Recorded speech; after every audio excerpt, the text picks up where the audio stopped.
Welcome back to फाथन reaction. आज हम जानेंगे नेपाल के रिलेटेड कुछ इंपॉर्टेंट न्यूज़ है और नेपाल के इलेक्शन के रिलेटेड भी ये न्यूज़ है। आपको पता है कि 2 दिन पहले हमने ये बात की थी कि इंडियन मीडिया नेपाल की एक्सप्रेस हाईवे के बारे में काफी उल्टा सीधा बोल रही है। इंडियन मीडिया ये कह रही है कि नेपाल की आर्मी ने अपने एक्सप्रेस हाईवे का टेंडर चाइनीज कंपनी को दिया है और इंडियन मीडिया लगातार नेपाल की आर्मी के खिलाफ ये बात करी थी कि उन्होंने ये टेंडर चाइनीज कंपनी को दिया है। आज हम जानेंगे इस पूरी कहानी को, फिर आपके साथ बातें शेयर करते हैं। नमस्कार दोस्तों, स्वागत है आप सभी का super coaching IAS by textbook में। दोस्तों, नेपाल में 10 दिन में चुनाव होने वाले हैं और चुनाव के 10 दिन पहले नेपाल आर्मी ने एक डिस्क्वालिफाइड चाइनीज कंपनी को, वो कंपनी जिसको टेंडर प्रोसेस से ही डिस्क्वालिफाई कर दिया गया था, उसको बैकडोर टेंडर दे दिया है।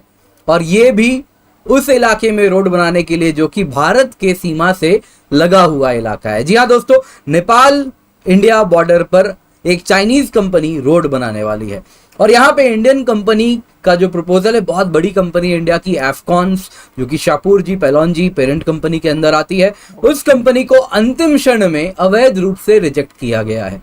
तो अब यहाँ पर ये काफी इंटरेस्टिंग सा न्यूज बन रहा है जिसको आप देखिए कवर भी किया जा रहा है एंड इसी न्यूज के आधार पे आज मैं आपके साथ ये वीडियो साझा कर रहा हूं। तो न्यूज में क्या है दोस्तों, नेपाल आर्मी ने कॉन्ट्रैक्ट अवार्ड किया काठमांडू तेराई मधेश एक्सप्रेसवे का China first highway engineering company को। और ये तब हुआ है जब 10 दिन पहले चुनाव के उन्होंने ये कॉन्ट्रैक्ट दिया है और यहाँ पे एक इंडियन फर्म को साइड स्टेप किया गया है। इसमें कोई बुराई नहीं है, अगर वो इफेक्टिव है, अगर वो ज्यादा बेहतर बिड कर रहे हैं तो उनको मिलना चाहिए। लेकिन यहाँ पे जो बात आपको हैरत अंगेज कर सकती है या फिर शायद ना भी करे, आप कहें कि चाइनीज कंपनीज जहां पर इन्वॉल्व होती हैं वहां पर ये सारी चीजें देखने मिलती रहती हैं। तो जो ये China first highway engineering company है, इसको अर्लियर डिस्क्वालीफाई कर दिया गया था। कारण था कि इस कंपनी के पास कोई एक्सपर्टीज ही नहीं है, टेक्निकल एक्सपर्टीज की कमी है कि इस प्रकार के कॉम्प्लिकेटेड इंफ्रास्ट्रक्चर प्रोजेक्ट को वो अंजाम दे। तो यहाँ पे हम बात कर लेते हैं, जिस इंफ्रास्ट्रक्चर प्रोजेक्ट की बात हो रही है वो है काठमांडू तेराई मधेश एक्सप्रेसवे। दोस्तों, ये करीबन करीब आप देखें तो 72 किलोमीटर लंबा एक्सप्रेसवे का स्ट्रेच है। आप देख सकते हैं काफी फास्ट ट्रैक तरीके से इसको कंप्लीट करना है। डेडलाइन भी इसका तय है, 2024 तक इसको बनाना है। तो ये अगर आप देखें तो तेराई को काठमांडू से जोड़ती है और इसमें हिमालयाज एंड अलग अलग महाभारत रेंज, इन सब को काटती हुई यहाँ पर हमें ये सड़क इनको बनाना है। तो ये शुरू होता है, आप अगर देखें तो निजगढ़ से तेराई रीजन में और चलता जाता है ललितपुर खोखना तक। ये कहां पर है तो आप समझे लगभग काठमांडू से 10 किलोमीटर की दूरी पर है खोखना, और वहां से जो कि ललितपुर में है आप देखते हैं, और वहां से लगभग काठमांडू से निजगढ़ तक है। निजगढ़ का है, बारा डिस्ट्रिक्ट में है। तो ये अब जो आप देख रहे हैं बरा डिस्ट्रिक्ट, ये बरा डिस्ट्रिक्ट अगर आप देखें तो ये रक्सौल जो कि बिहार में है उससे बस 50 किलोमीटर की दूरी पर है। रक्सौल और बरा अगर आप देखें तो दोनों के दोनों करीबन करीब तेराई रीजन है। तो यहाँ से already well developed infrastructure already बना हुआ है। तो इसके आगे ये जो इंफ्रास्ट्रक्चर बन रहा है ये पहाड़ों को चीरता हुआ आप देख सकते हैं, इसमें कई टनल बनने हैं। इस प्रकार से कई मेजर टनल्स बनेंगे जिनको चीरता हुआ, पहाड़ को काटता हुआ ये कॉम्प्लिकेटेड इंफ्रास्ट्रक्चर प्रोजेक्ट को अंजाम देना है। तो यहाँ पर आपको कहना चाहूंगा ऑलरेडी इंडिया भी काफी ज्यादा इस इलाके में नेपाल के साथ डेवलपमेंटल प्रोजेक्ट्स आना चाह रहा है। काफी रेलवे लाइंस भी प्रपोज्ड हैं। रक्सौल की ही बात करें जो कि रक्सौल से काफी करीब है। निजगढ़ अगर आप देखें तो वहां से आप रक्सौल भी जा सकते हैं, वहां से वाराणसी के लिए भी रास्ते खुलते हैं। तो अगर हम रक्सौल की बात करें तो रक्सौल काठमांडू एक रेलवे लाइन प्रपोज्ड है जो हमें बनाना है। वैसे ही विराटनगर जोगबनी में अगर ऑलरेडी देखें तो रेलवे लाइन चल रही है। रक्सौल की बात करें अभी तो यहाँ पे ऑलरेडी एक मेजर इंटीग्रेटेड चेक पोस्ट भी है भारत का।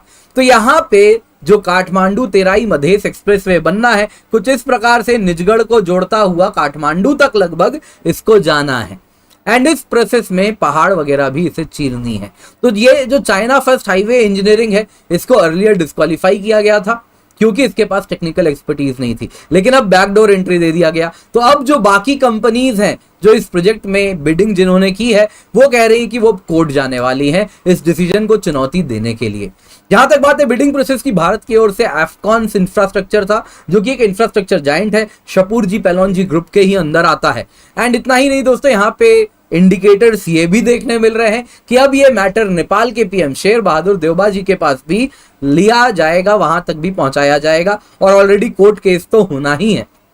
क्योंकि जो बिडिंग प्रोसेस है वो ट्रांसपेरेंट नहीं है और चाइनीज कंपनी को किस तरीके से अचानक से डिस्क्वालिफाइड कंपनी को प्रोजेक्ट दिया गया तो वो कैसे अचानक से बिडर हो गई, तो ये लैक ऑफ ट्रांसपेरेंसी है जो कि काफी आईब्रोज रेज कर रही है। जहां तक बात है इस इंफ्रास्ट्रक्चर प्रोजेक्ट की, काठमांडू तेराई मधेश एक्सप्रेसवे, इसको 2017 में स्टार्ट किया गया था, डेडलाइन है जुलाई 2024। तो यहां पे आपको कहना चाहूंगा 5 कंस्ट्रक्शन के पैकेजेस ऑलरेडी कंप्लीट है। अभी जो ये टेंडर जिसको मिलना था ये 6th पैकेज है, this is the final package जो आप देख रहे हो। 6th पैकेज के लिए यहां पर कंस्ट्रक्शन होना था जो कि अब चाइनीज कंपनी को मिल गया है, लेकिन देखना है कोर्ट में क्या होगा, वो आने वाले दिनों में ही पता चले। इंडियन मीडिया चीफ ये कह रहा है कि यार ये प्रोजेक्ट इंडिया का था, इंडिया को क्यों नहीं दिया गया, ये 6 पैकेज जो था वो चाइना को क्यों दिया गया, और चाइना को भी ऐसी जो कंपनी है को दिया गया है कि जहाँ पे उनको ये चलाना ही नहीं आता। मतलब वो इंडियन मीडिया ये कह रहा है कि चाइनीज ऐसी कंपनी है, टेंडर दिया गया जिसको रोड बनाने के तक पता नहीं है, उनको हाईवे बनाने का नॉलेज ही नहीं है, तो कैसे उनको ये प्रोजेक्ट दिया गया है। और हम देख रहे पिछले 6-8 दिनों से कि लगातार इंडियन मीडिया यही कह रहा है कि यार हमें प्रोजेक्ट नहीं दिया गया, वो चाइनीज कंपनी को दिया गया, और इलेक्शन के टाइम पे ही नेपाल आर्मी ने ये प्रोजेक्ट चाइनीज कंपनी को दिया है। अब इंडियन मीडिया इसमें जो खासकर जो मेन चीज है ना वो